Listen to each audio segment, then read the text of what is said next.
Hi friends, என் ஸ்டைலில் ஒரு egg salad நம்ம பண்ணலாமா? இப்போ பார்த்தீங்கன்னா குக்கும்பர் சாப் பண்ணிக்கிட்டேன்.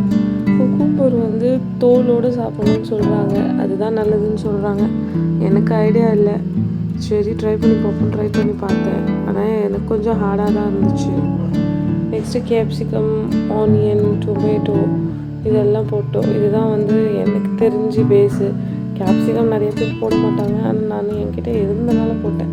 உங்கள்கிட்ட உங்களுக்கு வேணாம்னா நீங்கள் அவாய்ட் பண்ணிக்கலாம். கொஞ்சம் கர்டு, நான் நார்மல் கர்டை யூஸ் பண்ணியிருக்கேன். உங்கள்கிட்ட கர்ட் கெட்டி தயிர் இருந்துச்சு அப்படின்னா நீங்கள் அதை போட்டுக்கலாம். கொஞ்சமாக சால்ட்டு, அதுக்கப்புறம் ஸ்பைஸுக்கு நம்ம கொஞ்சம் பெப்பர் போடுவோம். பெப்பர் போட்டுட்டு அதை நல்லா மிக்ஸ் பண்ணி விட்டுக்கோங்க. உங்களுக்கு ஃப்ளேவர் வேணும் அப்படின்னு நினச்சிங்க அப்படின்னா சாட் மசாலா போட்டுக்கோங்க. இல்லை எனக்கு இதே ஓகே அப்படின்னு நினச்சிங்கன்னா அப்படியே கூட நீங்கள் சாப்பிடலாம். இதை நல்லா ஒரு மிக்ஸ் கொடுத்துக்கோங்க. இது நல்லா நீங்கள் ஃபுல்லாக அந்த curd, salt, pepper, chaat masala எல்லாம் நல்லா மிக்ஸ் ஆகிடுச்சு அப்படின்னா அதுக்கப்புறமா ஒரு சைடு பாயில்டு எக்கை நல்லா ப்ராப்பர் பீசஸாக கட் பண்ணி வச்சுக்கோங்க. அது நீங்கள் இந்த ஷேப் அந்த ஷேப்புன்னு ப்ரீடிஃபைன்ட் இல்லை, ஏன்னா மிக்ஸ் பண்ணால் பிரிஞ்சிடும்.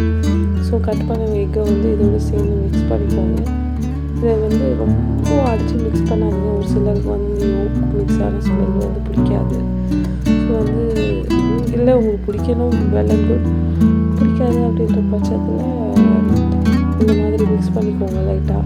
இது ஒரு சிலர் மைனஸ் சேர்ப்பாங்க. இப்போ சாலட் ரெடி.